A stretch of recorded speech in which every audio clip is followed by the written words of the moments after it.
Single arm lat पुल down exercise perform करण्यासाठी आपल्याला हा मोठा बार यूज करायचा नाहीये. हा जो सिंगल ग्रिप आहे ती यूज करायची आहे.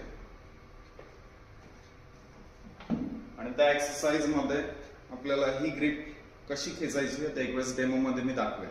या ग्रिपला खेचायचं स्ट्रेट हॅमर ग्रिप मध्ये.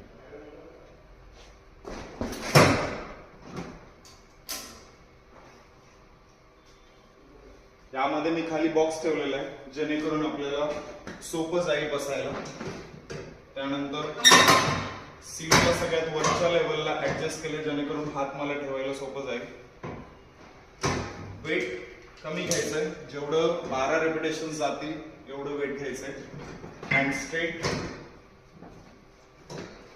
हात ठेवायचा आहे जसं तुम्हाला कम्फर्टेबल आहे तसं. पोटाला सीट चिटकवायचं आणि खाली खेचायचं. 1.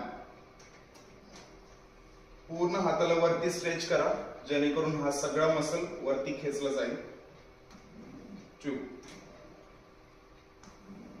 3, 4,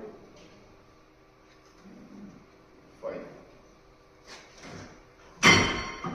ही एक्सरसाइज दोन्ही हाताने परफॉर्म करायची आहे. राईट हँड आणि लेफ्ट हँड या दोन्ही हातांनी. आणि 12-12चे व्हेरिएशन्स 12-12चे रेपिटेशन्स घ्यायचे आहेत.